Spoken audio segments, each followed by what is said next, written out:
Al crear y utilizar grupo enemigos, se les utiliza como un garrote, una excusa ideal, y como una tapadera perfecta para justificar cualquier tipo de acción.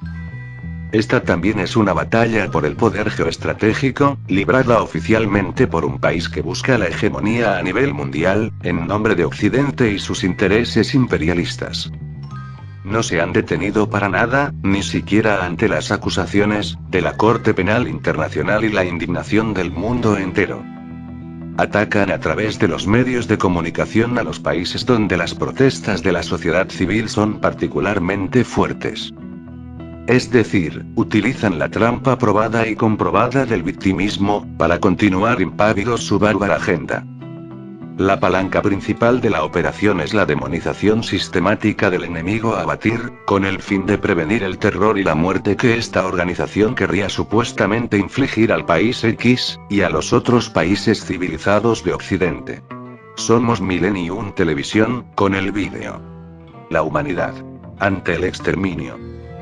Las cualidades principales de esta operación son: la crueldad gratuita, el terrorismo de Estado, el robo de territorios y propiedades, el exterminio de la población. ¿Cuáles podrían ser las verdaderas razones detrás de las explicaciones oficiales? He aquí algunas hipótesis. Obtener, consolidar y mantener la dominación absoluta sobre el área de influencia occidental, sometiendo a las poblaciones con la capacidad potencial de desbaratar o dificultar este plan. Borrar la identidad y erradicar la civilización de los pueblos, incluidos los europeos, según la antigua regla de la tabula rasa. En latín, pizarra en blanco. Es la idea de que los individuos nacen vacíos de cualquier contenido mental incorporado, de modo que todo el conocimiento proviene de percepciones o experiencias sensoriales posteriores. Ocupar, a través de las técnicas de la batalla cognitiva militar, la mente colectiva de los pueblos con terror, impidiendo así a las personas que puedan razonar, pensar libremente y organizarse. Asegurarse para sí en estos territorios las reservas estratégicas de agua, alimentos, tierras raras y recursos energéticos a largo plazo. Elevar al máximo y mantener el terror y el caos, en la mente colectiva de las poblaciones, una condición ideal para hacer lo que quieran con ellas sin problemas, sin oposición ni con un aparente consenso. De manera más particular, hacer que la población acepte el creciente y continuo saqueo del dinero de los contribuyentes europeos de la Unión Europea, que ahora va por unos 11.500 millones de euros, incluyendo la campaña de rearme valorada en 840 millones de euros adicionales. La digitalización total de la vida humana, identificación personal, artilugios que son los pilares principales de la sociedad de control y vigilancia al colapso de la fertilidad y la esterilidad de los jóvenes. La sustitución étnica en los países occidentales, Plan Kalergi. La teoría de la conspiración se origina en una sección del libro de Kalergi de 1925, Idealismo práctico, en la que predijo el surgimiento de una raza mixta en el futuro. El hombre del futuro será mestizo. Las razas y clases actuales desaparecerán gradualmente debido a la desaparición del espacio, el tiempo y los prejuicios. La raza euroasiática negroide del futuro, similar en apariencia a los antiguos egipcios, reemplazará la diversidad de pueblos con una diversidad de individuos. El gran reinicio considerado en el Foro Económico Mundial, FEM, coincide con la Agenda 2030. Ahora mismo nos encontramos en el primer período, que sirve para preparar el terreno para que las poblaciones acepten la esclavitud digital y la sociedad del control y vigilancia preventiva. Las acciones descritas brevemente arriba son partes integrales de este plan. Son productos de la misma mente inhumana que los concibió, y que guía estas operaciones. Existió un punto de inflexión que nos introdujo a los ciudadanos occidentales en una nueva cultura de censura extensiva, y un panorama mediático dominante que marcha al unísono con los gobiernos, informando de los hechos según se ajustan a su narrativa predeterminada. Lo que ha ocurrido desde entonces es la consolidación y perfeccionamiento de estas herramientas. La narrativa general que ha dominado el discurso público desde entonces, es que estamos librando la batalla de nuestras vidas contra los llamados enemigos. Es la historia de una batalla entre Aquellos que no cuestionan los dogmas y el consenso de la élite sobre las cuestiones más controvertidas, como la inmigración, el cambio climático, los confinamientos, la ideología de género, Ucrania o Gaza. El otro bando, los que se atreven a cuestionar o a discrepar fundamentalmente de los dogmas. Esta narrativa implica que ya no debatimos quién tiene los mejores argumentos. En cambio, quienes no están de acuerdo son automáticamente considerados negativos, y sus motivos se presentan como obviamente malos. Esta batalla se dirige explícitamente, en la mayoría de los casos, contra los partidos populistas nacionales que han ganado fuerza recientemente, así como contra sus votantes y simpatizantes. Pero esto no es en absoluto exclusivo. Si te encuentras en el lado equivocado de cualquiera de las cuestiones mencionadas, corres el riesgo de convertirte en blanco de graves difamaciones. En la Alemania actual, por ejemplo, cualquiera que exprese demasiado apoyo al pueblo de Gaza, corre el riesgo de ser excluido inmediatamente de la sociedad educada.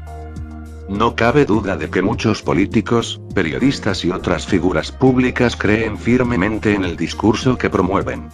Esta convicción total de que existe un enemigo malvado, por muy difuso que sea, que se está haciendo más fuerte y que debe ser derrotado para salvar la democracia, en lugar de ser escuchado y debatido, les hace creer firmemente que cualquier medio para combatir al enemigo está justificado, ya sea la difamación pública, el ostracismo, la censura o incluso la persecución penal.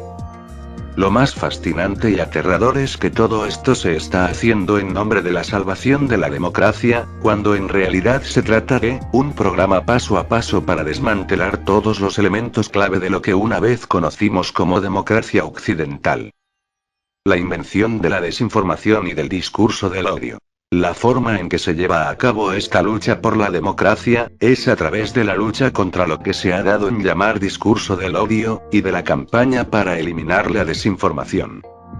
En la práctica, ambos conceptos, aunque parecen problemas distintos, se utilizan indistintamente. En realidad, ambos significan que las ideas y las palabras que no gustan al establishment gobernante, deben eliminarse del discurso público, lo que en su mayor parte, aunque no exclusivamente, significa eliminarlas de las plataformas informativas. En su intervención en la reunión anual del Foro Económico Mundial en enero del 2024, la presidenta de la Comisión Europea, Ursula von der Leyen, afirmó que la desinformación supone una amenaza mayor para la economía mundial que la guerra y el cambio climático. La solución, según von der Leyen, pasa por que las empresas y los gobiernos colaboren para combatir la desinformación.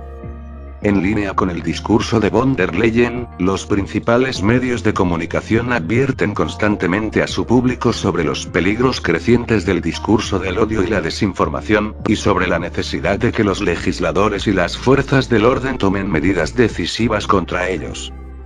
Los medios suelen ser bastante vagos sobre qué es exactamente lo que se dice que es tan peligroso, pero el hecho de que la gente común oiga constantemente hablar de estos conceptos y de lo negativo que son, probablemente hace que la gente sea más receptiva a tomar medidas enérgicas contra ellos. La propia Unión Europea, ya había dado un gran paso hacia la aplicación de su visión de la vigilancia del discurso en las principales plataformas digitales, cuando entró en vigor la Ley de Servicios Digitales, DSA, en agosto de 2023. Utilizando un lenguaje vago y altamente burocrático, la DSA obliga a las empresas de plataformas a eliminar o reducir el impacto de lo que la Unión Europea considera información nociva o desinformación. Para ello, las empresas de plataformas deben colaborar con investigadores acreditados, que hayan sido previamente aprobados por la Unión Europea. El término investigadores acreditados, se refiere a lo que se conoce más comúnmente como organizaciones de verificación de datos, que han adquirido una gran influencia en los últimos años. Aunque algunas personas siguen creyendo que las organizaciones de verificación de datos desempeñan un papel útil para mejorar el discurso público y reducir las mentiras y las noticias falsas, la realidad es que la mayoría de estas organizaciones empeoran la situación debido a sus perspectivas, a menudo muy sesgadas. Tras la apariencia de un periodismo neutral, estas organizaciones se comportan como activistas que ven la verificación de datos como una forma de luchar contra un enemigo político. Además, la idea de que podemos separar fácilmente las mentiras de los hechos es una ilusión, sobre todo teniendo en cuenta que nuestro discurso público suele versar sobre cuestiones muy controvertidas que están lejos de estar zanjadas. El hecho de que una mayoría tenga una opinión no significa que sea cierta. En el caso de estos investigadores seleccionados por la Unión Europea, que desempeñarán un papel importante en la auditoría de las empresas de plataformas, es previsible que su sesgo político sea muy favorable a los dogmas de los poderes políticos de la Unión Europea, y que esto influya en lo que se considera perjudicial o desinformación. Para comprender mejor el poder que ha adquirido la industria global de la verificación de datos y la lucha contra la desinformación, y cuáles son sus consecuencias, basta con examinar el caso del Índice Global de Desinformación, GD1, brillantemente investigado y publicado el año pasado por el medio de comunicación heterodoxo británico UNED, o desatendido, ignorado.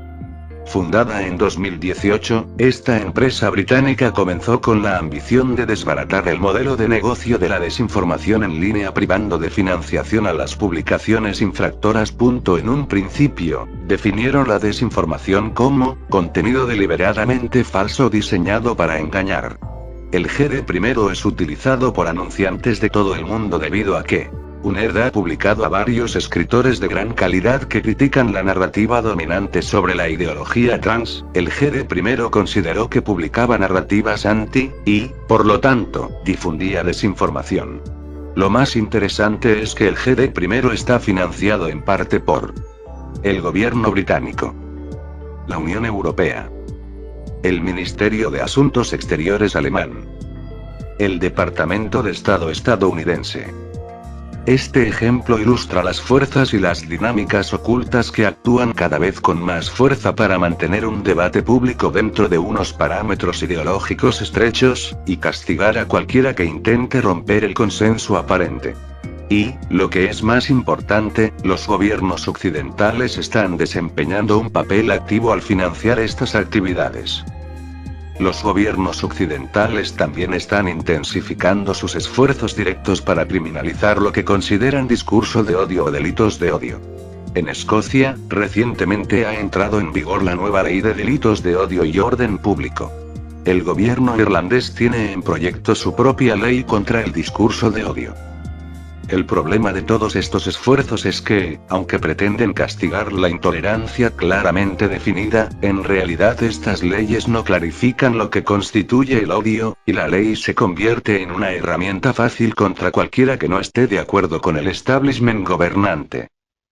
Las estructuras contra los delitos de odio que se están creando en todo Occidente no son muy diferentes de lo que hacía con sus ciudadanos el antiguo Ministerio de Seguridad del Estado de la Alemania Oriental, conocido comúnmente como la Stasi.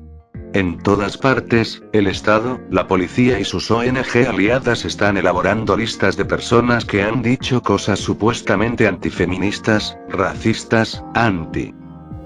Hasta ahora, solo algunas de las personas que figuran en estas listas han sufrido consecuencias reales, pero el mero hecho de que se permita la existencia de estas listas debería ser motivo de gran preocupación. Las leyes de autodeterminación de género en España y Alemania, muy similares entre sí, permiten a los niños cambiar su género oficial a partir de los 14 años y, si lo desean, una vez al año. También incluyen una cláusula que ilegaliza revelar o investigar el marcador de género anterior y los nombres de pila anteriores. Muchas cosas pueden resultar ofensivas para algunas personas, pero cuantas más palabras e ideas se prohíban expresar en público, más totalitaria se vuelve la atmósfera de nuestra sociedad. Y, en cualquier caso, el odio, suponiendo que sea real, que está prohibido, no desaparece, sino que pasa a la clandestinidad, donde es mucho más difícil combatirlo. Somos la nueva generación de humanos buscando la opción de decir lo que pensamos, sin una restricción que nos separe en buenos y malos. Todos somos uno, con claramente nuestras diferencias, pero seguimos siendo humanos. Somos Millennium Televisión. Comparte el mensaje y suscríbete.